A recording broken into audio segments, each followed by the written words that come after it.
Hello दोस्तों, कुछ economy के कुछ टर्म्स के बारे में बात करते हैं। जैसे कि हमें पता है, किसी भी इकोनॉमिकल वैल्यू को लाने के लिए, किसी भी चीज़ की इकोनॉमिकल वैल्यू को लाने के लिए हमारे पास लैंड होना चाहिए, कैपिटल होनी चाहिए, लेबर होना चाहिए, एंटरप्रेन्योरशिप होना चाहिए।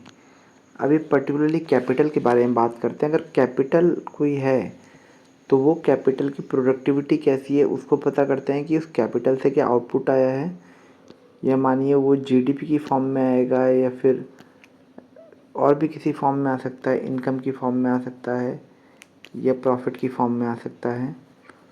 तो वो क्या आउटपुट आ रहा है बाय कैपिटल, ये जो है प्रोडक्टिविटी ऑफ कैपिटल कहलाती है। अगर हम बात करें कि प्रोडक्टिविटी ऑफ कैपिटल, जैसे हमने यहाँ पे आउटपुट बाय कैपिटल लिखा था, अगर हम इसके अपोजिट कर दें आउटपुट बाय जीडीपी, तो ये जो है हमेशा हम लोग इसमें इंटरेस्टेड होते हैं।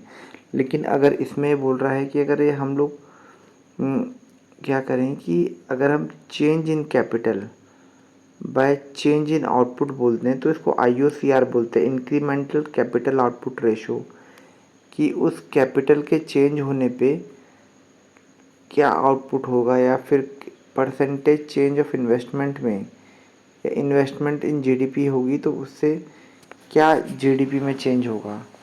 ये आईओसीआर एक बहुत ही इम्पोर्टेंट फैक्टर है। ये हमें इस डायग्राम से या इस स्लाइड से पता चलेगा।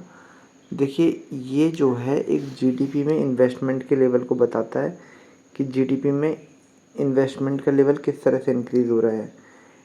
हैरोल्ड डोमार ग्रोथ थ्योरी जो है 1939 की, ये इसके बारे में बात करती है। ये बताता है कि मानिए हमने कैपिटल इन्वेस्टमेंट किया 10 लाख रुपए का या 10 लाख डॉलर का, और उसमें जीडीपी में चेंज आया 5 लाख यूएस डॉलर का, तो आईयूसीआर हमारा हुआ 10 lakh dollar upon 5 lakh dollar is equal to IUCR is equal to 2।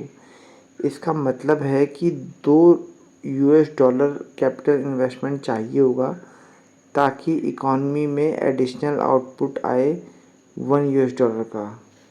तो ये बोलता है कि जैसे कि जीडीपी इंफॉर्मेशन देता है साइज़ ऑफ इकॉनमी का, कि इकॉनमी कितना बड़ा है, आईओसीआर बताता है कि ये इकॉनमी कितनी इफ़ेक्टिवली ऑपरेट कर रहा है।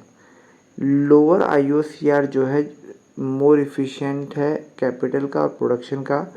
ये बताता है कि economy can generate more output with the smaller increase in capital investment. इसके बारे में बताया जाता है कि इंडिया का आईओसीआर जो है 2012 में 7.5 था, लेकिन 2022 में 3.5 था। तो आईओसीआर जो है कम होना चाहिए। लेकिन इसका क्रिटिसिज्म है कि ये डेवलपिंग कंट्रीज़ को फेवर करता है, who can still enhance the infrastructure and technology. जबकि डेवलप कंट्री में जहाँ पहले ही ये बढ़ चुका है इंफ्रास्ट्रक्चर टेक्नोलॉजी, वहाँ आईओसीआर की कम वैल्यू आना थोड़ा मुश्किल होता है। उसके अलावा इंटेंजिबल एसेट जैसे आर&डी है, और भी डिसीजन मेकिंग है, डिज़ाइनिंग है, यहाँ आईओसीआर की वैल्यू निकालना थोड़ा चैलेंजिंग रहता है। थैंक यू दोस्तों।